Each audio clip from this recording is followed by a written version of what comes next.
감사합니다. 귀한 찬송 우리 하나님께서 기쁘게 받으신 줄로 믿습니다. 오늘 우리 주신 하나님 말씀은 히브리서 9장 24절부터 28절까지 말씀입니다. 히브리서 9장 24절부터 28절까지 말씀. 봉독할 때에 살아계신 우리 하나님의 음성으로 들으시기 바랍니다. 그리스도께서는 참것의 그림자인 손으로 만든 성소에 들어가지 아니하시고 바로 그 하늘에 들어가사 이제 우리를 위하여 하나님 앞에 나타나시고 대제사장이 해마다 다른 것의 피로써 성소에 들어가는 것 같이 자주 자기를 드리려고 아니하실지니 그리하면 그가 세상을 창조한 때부터 자주 고난을 받았어야 할 것이로되 이제 자기를 단번에 제물로 드려 죄를 없이 하시려고 세상 끝에 나타나셨느니라.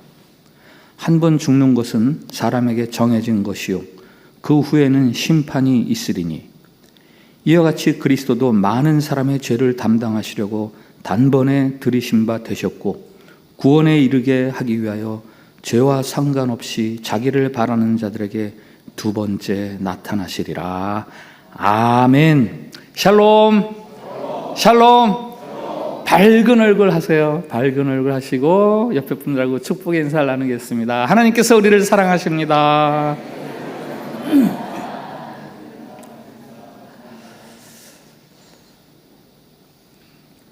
오늘은 피 이야기를 하려고 합니다. 이 피 이야기는 좀 잔인한 이야기 같긴 하지만 사실은 아주 아름다운 이야기입니다. 엄청난 희생과 사랑의 이야기죠. 히브리서 9장, 오늘 우리가 보는 히브리서 9장은 붉은 피가 흐르는 장입니다. 피가 얼마나 많이 흐르고 있는지 피로 도배가 되어 있어요. 그래서 히브리서 9장에 별명을 붙이라 한다면 보혈장, 이렇게 별명을 붙일 수가 있습니다.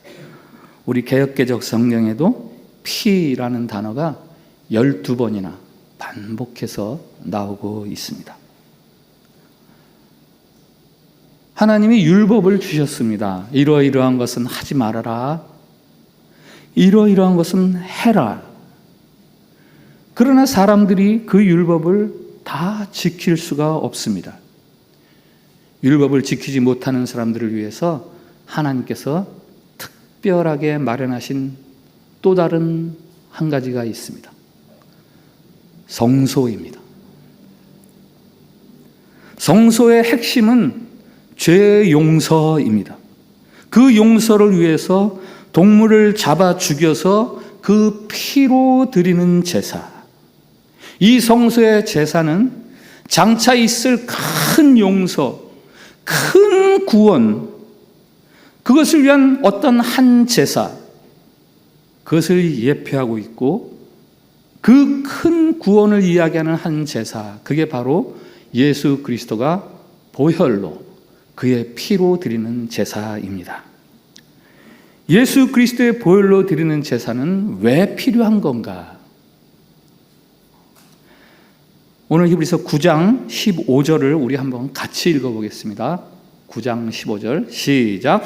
이로 말미암아 그는 새 언약의 중보자시니 이는 첫 언약 때 범한 죄에서 속량하려고 죽으사 부르심을 입은 자로 하여금 영원한 기업의 약속을 얻게 하려 하심이라. 아멘. 첫 언약 때 율법 주었을 때에 범한 죄에서 속량하려고 죽으사 피를 흘려 제사를 드리시사 부르심을 입은 자로 하여금 영원한 기업의 약속을 얻게 하려 하심이라. 하나님께서 약속해 주신 영원한 기업을 죄를 지은 사람들이 얻을 수 있도록 그 용서함을 받아서 하나님의 생명의 세계를 유업으로 누릴 수 있도록 예수 그리스도가 보혈로 제사를 드리신다라는 거죠. 이런 이야기를 한번 들어보세요. 저는 양입니다. 저에게 형이 하나 있습니다. 우리 형제는 늘 사이가 좋았고 몸도 아주 그 어떤 다른 양들보다 튼튼하고 보기 좋고 그의 털도 얼마나 반짝반짝거리고 윤기가 나고 하얀지 다른 양들이 다 우리 형제들을 부러워했고 우리 엄마 아빠는 우리를 늘 자랑스러워하고 우리 집에는 행복과 사랑이 끊어지질 않았습니다. 목장의 다른 모든 이웃들이 우리 집을 부러워했어요. 그러던 어느 날 목장 주인이 우리 마을을 찾아왔습니다. 누가 제일 살지고 흠이 없나? 두리번 거리던 주인이 저희 형과 저를 찾은 거예요. 목동이 대답했습니다. 주인님 아주 잘 고르셨습니다. 그들이야말로 우리 목장에서 가장 튼튼하고 가장 살지고 아주 보기 좋은 양들입니다. 주인이 우리를 어디론가 데려갔어요. 우리는 주인이 우리를 누군가에게 자랑하려고 그러는구나 이렇게 생각했습니다. 그런데 그게 아니었어요. 우리를 성전의 대제사장에게 데리고 가는 거였어요. 안 되는데. 저희는 비명을 지르고 저항하고 싶었지만 너무 떨려서 그럴 수가 없었어요. 엄마가 가끔 그랬거든요. 얘들아, 저기 성전에 가면 대제사장이라는 사람이 있는데 우리 양들은 되도록이면 그 사람을 피해야 된다. 그 사람과 눈이 마주치면 안 돼. 그는 우리를 죽이려는 사람이야. 칼로 목을 찔러서 단숨에 우리를 죽게 하고 심지어는 우리 배를 갈라서 피를 담아서 제사를 드리지. 우리 살은 아주 뜨거운 불에 다 태워버린단다. 아주 가끔은 우리를 살려주기는 하는데 우리를 성 밖으로 내쫓아. 성 밖엔 누가 있어? 이리와 늑대 사자가 있잖아. 대제사장은 안 만나는 게 최고야. 그런데 바로 그 대제사장이 우리 눈앞에 서 있는 거예요. 우리 너무나 겁에 질렸습니다. 대제사장이 천천히 우리를 살펴보고는 아주 만족스럽다는 듯 고개를 끄덕거렸어요. 그리고 예리한 칼을 쥔 그 손을 높이 들더니 형의 목을 콱 찌르는 거예요. 비명을 지를 틈도 없이 순식간에 벌어진 일이고 형은 죽었어요. 그래서 이번에는 그 칼로 형의 배를 가르더니 피를 다 받아내는 거예요. 겁에 질려서 벌벌 떨고 있는 저를 쳐다보았습니다. 제 머리에 손을 얹더라고요. 기도를 합니다. 그리고는 글쎄 저를 성문 밖으로 내몰았습니다. 제 뒤에서 삐그덕쿵 하는 소리가 들리는데요. 그 소리는 마치 넌 이제 결코 이 성으로 들어올 수 없다. 마치 제게는 그렇게 들렸습니다. 엄마, 아빠, 친구들, 그리고 죽은 형이 생각이 났죠. 그 다음에 저게 무슨 일이 벌어졌는지는 말을 할 수가 없습니다. 성문 밖에는 늑대와 이리 사자들이 저를 기다리고 있었기 때문이에요.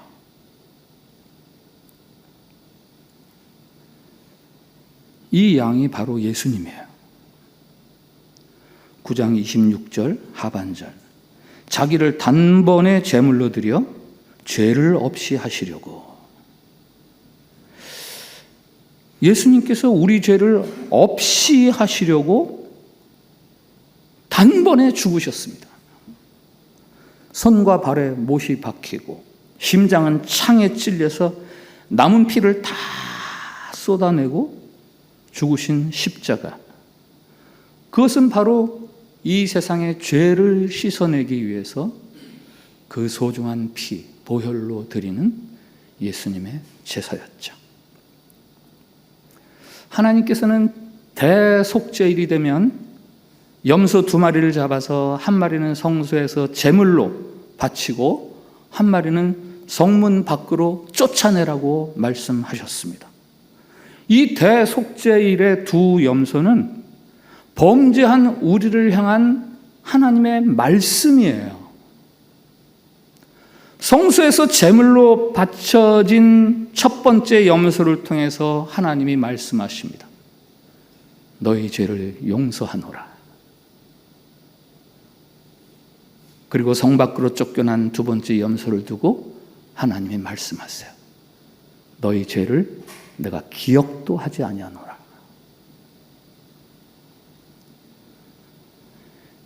십자가 위에 주님 죽기 직전에 말씀하셨습니다.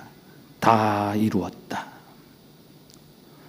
바로 자신의 죽음 너머에 준비되어 있는 그 구원의 세계, 용서의 세계를 바라보시면서 외치는 감사와 감격의 선언문이죠. 성소에서 피를 흘리며 죽는 염소처럼 주님은 자기 자신의 피를 흘리시면서 우리의 죄를 용서해 주셨습니다. 성문 밖 광야로 쫓겨나는 아사셀 염소처럼 주님은 성문 밖에서 죽음을 당하시면서 우리의 죄가 다시는 기억되지 않는다고 그렇게 선언하십니다. 십자가의 보혈로 드려지는 예수님의 제사, 그것은 범죄한 하나님의 백성들의 죄를 용서하기 위한 하늘의 제사죠. 그러나 이 예수 그리스도의 보혈로 드려지는 제사를 위해서 또 한 분 희생하는 분이 있어요. 성령님.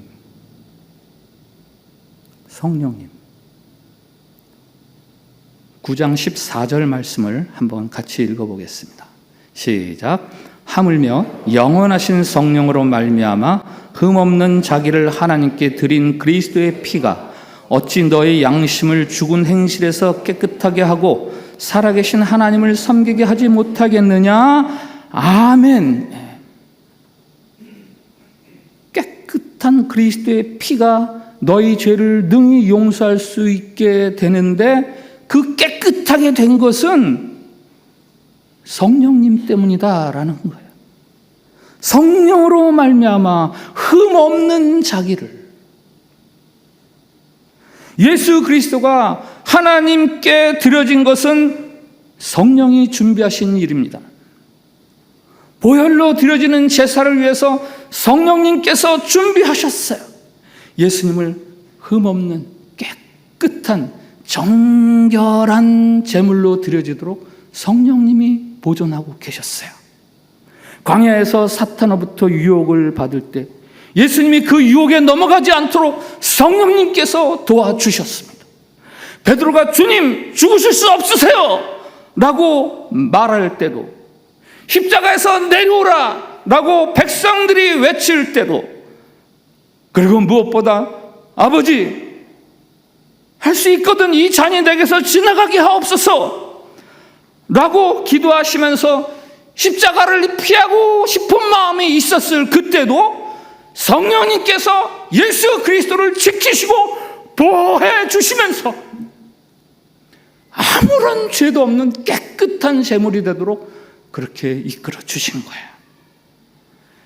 죄가 만연한, 죄가 온 세상을 집어삼킬 듯해 보이는, 그래서 죄가 마음대로 하나님의 그 생명의 창조 세계를 마음껏 훼손하고 조롱하며 자기를 과시할 때도 성령 하나님은 예수 그리스도 그 한 분을 지키시고 보존하시면서 죄 없는 세상이 있다, 죄 없는 분이 계시다 라고 지키시고 죄가 이길 수 없다는 것을 드러내셨고, 그런데 그토록 소중하게 보존하셨던 예수님을 십자가에 내어놓아야 했습니다. 저주받은 자들, 죄 지은 자들이나 올라가야 할 자리에 죄 없는 예수님이 올라가야 했습니다. 성령 하나님으로서는 참으로 과분한, 과잉 희생이에요. 과잉 희생.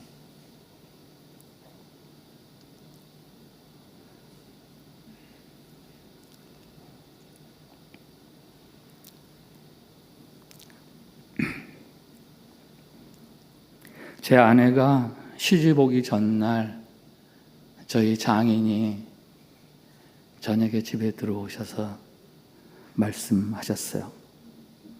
은수가 이리 와. 우리 같이 울자.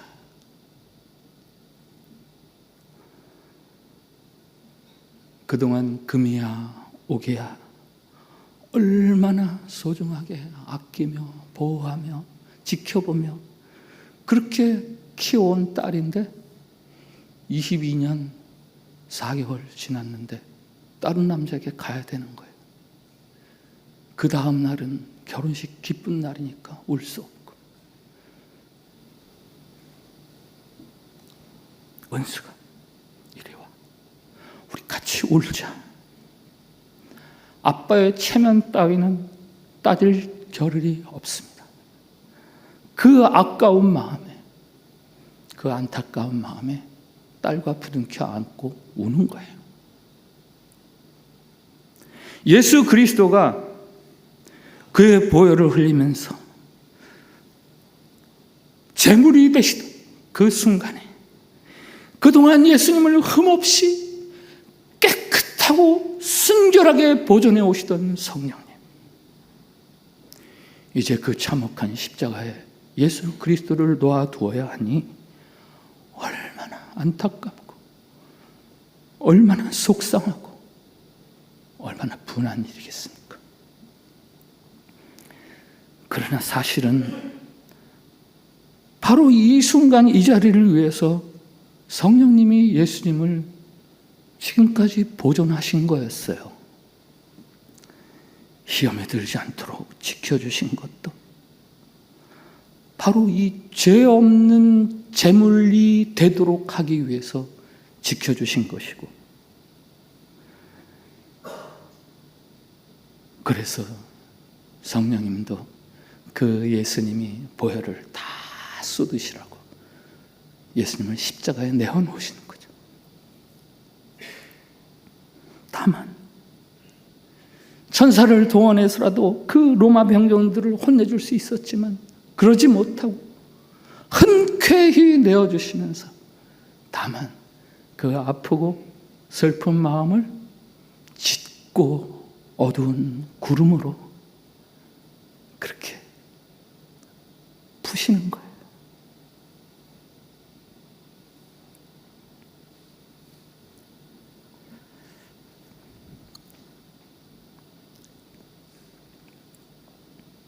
예수 그리스도의 보혈로 드리는 제사, 그 제사에서 희생당하신 세 번째 분이 계십니다.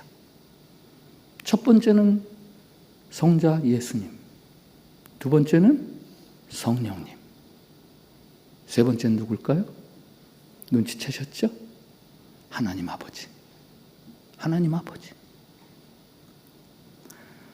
아들과 성령뿐만 아니라 성부 하나님도 그 희생의 제사에 동참하십니다. 14절에 이런 말씀이 있어요. 하나님께 드린 그리스도의 피. 하나님께 드린 그리스도의 피. 이거 다른 말로 이렇게 말할 수 있어요. 아버지께 드려진 아들의 피. 아버지께 드려진 아들의 피. 제가 어릴 때 돌아가신 저희 부친께서는 아주 가끔 6.25 때 이야기를 해주셨어요. 그 중에 인민재판 이야기가 있었습니다. 어떤 집의 두 아들이 인민재판을 받고 그 현장에서 즉시 마을 사람들에 의해서 대창에 찔려서 죽는 거예요. 그런데 그 자리에 있던 아버지가 두 아들이 죽는 거를 보고 실성해서 정신이 나가요. 미친 사람이 되는 거예요. 지금 생각하면 제 부친은 아마 그 이야기를 해주시면서 아들인 저를 향해서 내가 너를 그렇게 사랑해. 라고 말씀하신 거였던 것 같아요. 너 죽으면 나 미칠 거야. 너 죽으면 나 미칠 거야. 어찌 한두 명의 아버지뿐이겠어요?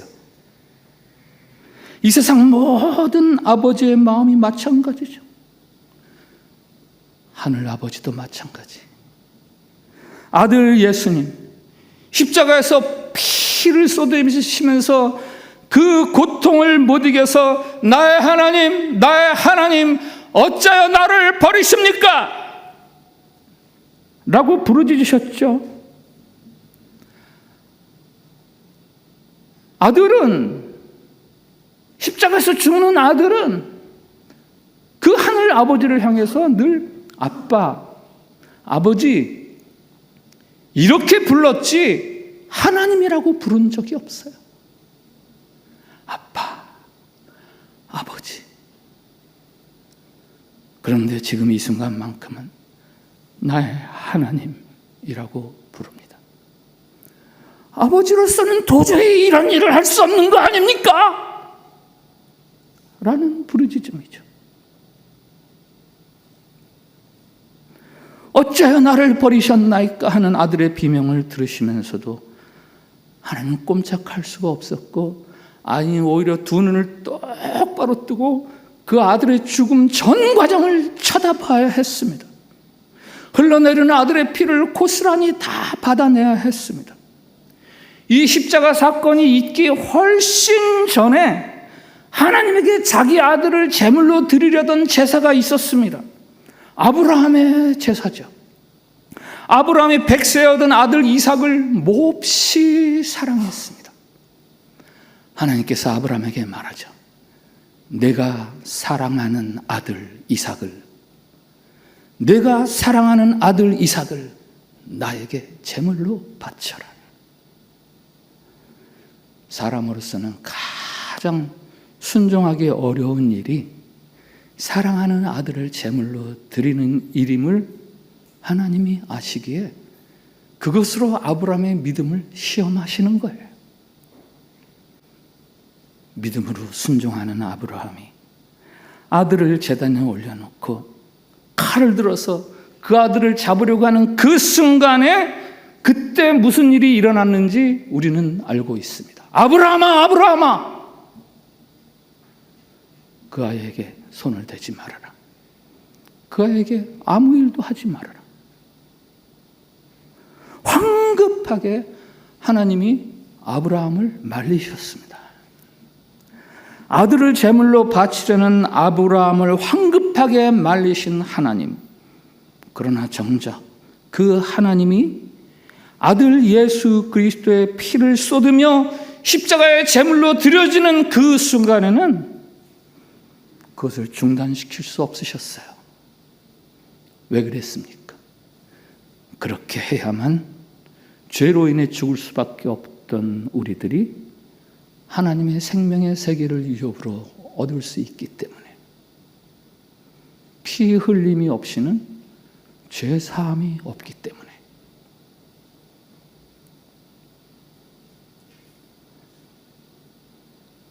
오늘 설교 제목은 보혈로 드리는 제사입니다.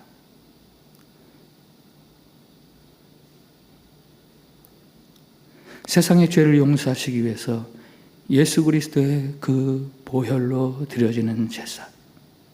이것은 죄인들인 저와 여러분을 위해서 하늘에서 마련하신 제사이고, 이 제사를 위해서 성자 예수님, 성령님, 성부 하나님 아버지까지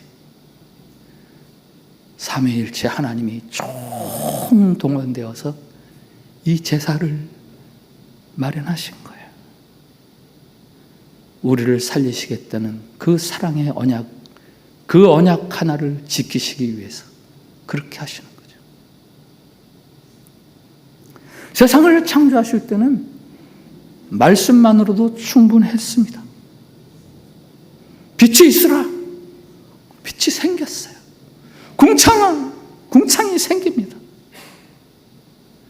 그러나 죄인을 구속하기 위해서는 말씀만으로 되지 않았습니다. 스스로 피를 쏟으시면서 죽음을 당해야 했습니다. 베드로전서 1장 18절에서는 이 보혈은 우리를 구속한다라고 말합니다. 에베소서 2장 13절 이 보혈 때문에 멀리 있던 우리가 가까워졌고 하나가 되었다고 하고, 골로새서 1장 20절 십자가의 피로 우리가 화목하게 되었다라고 말합니다. 로마서 5장 9절에서는 십자가의 피가 의롭다 하심을, 히브리서 13장 12절에는 십자가의 피가 거룩을, 요한계시록 12장 11절에서는 승리를, 그리고 마태복음 26장 28절에서는 용서를 주신다고 그렇게 말합니다. 이 세상에서 누가 제일 행복한 사람이에요? 이 세상에서 누가 제일 행복한 사람이에요? 시편 32편에 그 답이 있어요. 허물의 사함을 받고 자신의 죄가 가려진 자 복이 있다. 허물이 사함받고 죄가 가려진 자들이 복이 있다. 죄 문제를 해결받은 사람이야말로 가장 복 있는 사람이에요. 예수 그리스도의 보혈은 그것을 믿는 사람들을 가장 복되게 하는 피의 제사입니다. 그의 피 흘리심으로 말미암아 저와 여러분은 가장 복 있는 사람들이 되는 거예요. 우리가 그렇게 구원을 받았구나. 이것을 생각한다면 그는 기뻐하는 것만으로 충분하지 않아요. 거기에는 화답이 있어야 돼요. 화답. 감사합니다 하는 인사말로 할 수 있는 화답이 아닙니다. 무슨 아름다운 노래나 감동적인 드라마를 통해서 들을 수 있는 화답이 아닙니다. 그 화답은 바로 우리들의 생명, 우리들의 삶, 그것으로만 들을 수 있는 화답이에요.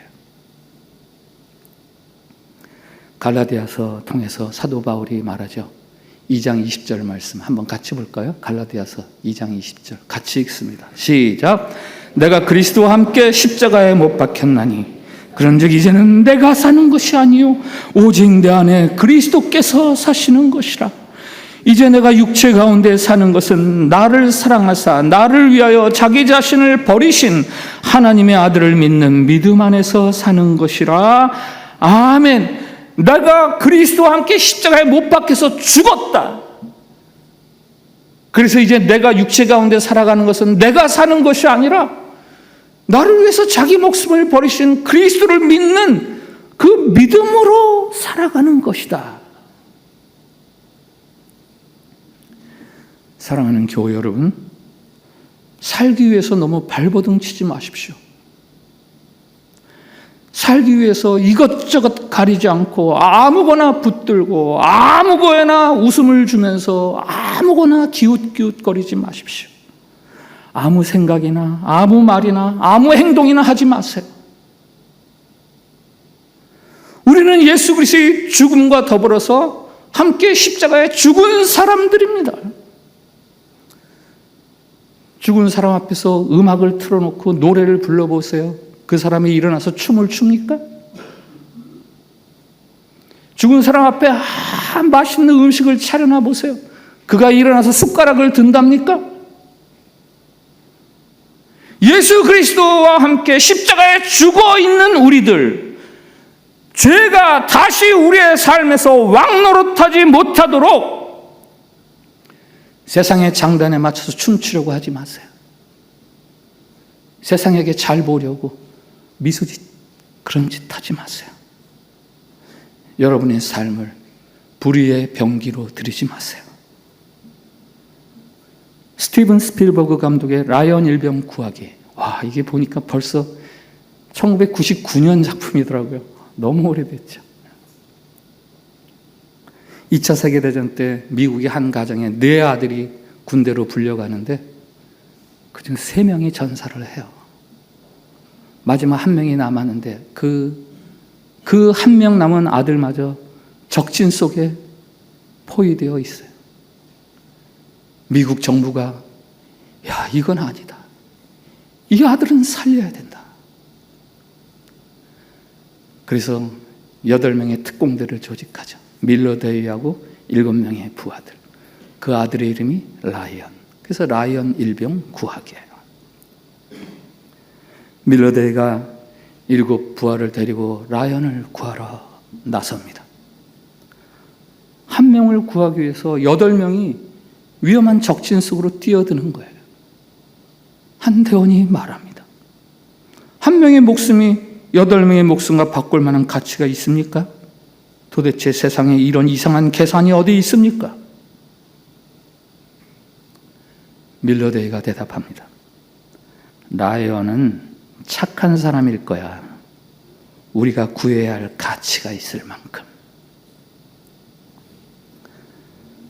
몇몇 대원은 라이언을 찾기도 전에 죽고 드디어 라이언 일병을 찾아서 구출하지만 불행하게도 마지막 전투 현장에서 라이언 일병만 남고 밀러 데이를 포함한 모든 대원들이 다 전사합니다. 죽어가는 밀러 데이가 라이언 일병에게 말하죠. 나는 내가 구할 만한 가치가 있는 사람이었기를 바란다. 이 모습들을 감사히 받아라. 오직 너 하나를 살리기 위해 여러 명의 목숨을 바쳤다. 그들의 용기와 희생으로 너는 살아났다. 너는 죄책감에 빠지지 말고 그들이 행한 일을 감사히 받아 그들의 희생에 걸맞는 인생을 살아가라. 오늘 보혈로 드리는 제사, 우리가 그 라이언 일병이죠. 여러분의 죄 용서, 그것 하나를 위해 예수 그리스도의 보혈이 부어졌습니다. 우리가 그럴 만한 가치가 있는 것도 아닌데, 여러분을 살리기 위해서 성부, 성자, 성령, 하나님이 총동원되어서 희생하셨어요. 라이언 일병 구하기 그 영화에서 그래서 라이언 일병이 어떻게 살았는가? 그런 내용은 담겨 있지 않아요. 그 내용은 이제 저와 여러분이 만들어야 합니다. 아, 그렇게 살아난 라이언 일병이 어떻게 살았는가? 그거는 보혈로 드리는 제사를 통해 다시 새 생명을 얻은 저와 여러분들이 써내려가는 거예요. 하나님은 여러분의 죄를 기억도 하지 않으십니다. 동이 서에서 먼 것 같이 여러분의 죄를 여러분에게서 아주 멀리 치워버리셨어요. 미가 선지자를 통해 말합니다. 여러분의 죄를 발로 밟고 바다 깊숙이 던져버리셨습니다. 예레미야 선지자를 통해 말씀하십니다. 여러분이 죄를 찾을지라도 다시는 그 죄를 발견하지 못하도록 하나님께서 멀리 치워버리셨어요. 하나님은 뭐든지 다 할 수 있는 분이시니까 그냥 내가 너를 봐주노라, 내가 너를 용서하노라, 그렇게 한 게 아닙니다. 천지를 창조하실 때처럼 내가 너의 죄를 용서하노라 해서 용서를 하신 게 아닙니다. 말할 수 없는 큰 대가와 눈물과 아픔을 비용으로 지불하셨습니다. 예수 그리스도의 보혈이라는 그 어마어마한, 온 세상을 다 동원해도 그것과 동등한 가치를 만들어낼 수 없는 어마어마한 비용을 지불하셔서 우리의 죄를 용서하신 거예요. 그게 바로 성부, 성자, 성령, 삼위일체 하나님이 총동원된 제사죠. 이제 우리는 그 사랑의 제사에 화답하며 살아가야 하는 거예요. 자신 있게, 당당하게 죄와 맞서면서 야, 하나님을 떠나, 하나님을 배반해 라고 유혹하는 그 모든 세상과 맞서 싸워야 합니다. 그 죄의 장단에 맞춰서 다시 손을 잡고 춤을 추는 그런 삶을 살아서는 안 됩니다. 오늘 말씀의 결론, 사도 바울이 고린도 교인들에게 보내는 편지의 일부로 마무리를 하겠습니다. 고린도전서 6장 19절 하반절부터 20절 말씀 한번 같이 읽겠습니다. 시작. 너희는 너희 것이 아니라 값으로 산 것이 되었으니 너희 몸으로 하나님께 영광을 돌리라. 아멘. 너희는 너희 것이 아니라 값으로 산 것이 되었으니 너희 몸으로, 너희 삶으로 하나님께 영광을 돌리라. 세번역 성경으로 읽어드릴게요. 여러분은 여러분 자신의 것이 아닙니다. 여러분은 하나님께서 값을 치르고 사들인 사람입니다. 그러므로 여러분의 몸으로, 삶으로 하나님을 영화롭게 하십시오. 오늘 말씀 앞에서 드리는 공동기도가 있어요. 주님, 나의 죄를 위해 십자가에서 보혈을 쏟으시는 희생제물이 되어주시니 감사합니다. 주님, 나로 인해 주님이 후회하시지 않도록 화답하는 삶을 살겠습니다. 주님, 거룩한 삶으로 하나님께 영광을 돌리겠사오니 나를 도와주옵소서. 우리 이 기도를 같이 드리겠습니다. 시작. 주님, 나의 죄를 위해 십자가에서 보혈을 쏟으시는 희생제물이 되어주시니 감사합니다. 주님, 나로 인해 주님이 후회하시지 않도록 화답하는 삶을 살겠습니다. 주님, 거룩한 삶으로 하나님께 영광을 돌리겠사오니 나를 도와주옵소서. 아멘. 사랑과 은혜의 하나님, 예수 그리스도의 보혈로 드려지는 십자가의 그 제사로 우리의 죄를 용서해 주시니 감사합니다. 우리에게 생명을 주시니 감사합니다. 그 사랑과 그 은혜를 감당할 수가 없습니다. 이제는 우리도 죽겠습니다. 주님이 우리를 위해 죽으심처럼 이제는 우리가 주님을 위해 살겠습니다. 주님이 우리를 위해 살아나신 것처럼 주님의 후회거리, 주님의 근심거리가 되지 않게 살겠사오니 주님, 우리를 도와주시옵소서. 거룩하고 성결하게 해 주시옵소서. 예수님 이름으로 기도합니다. 아멘.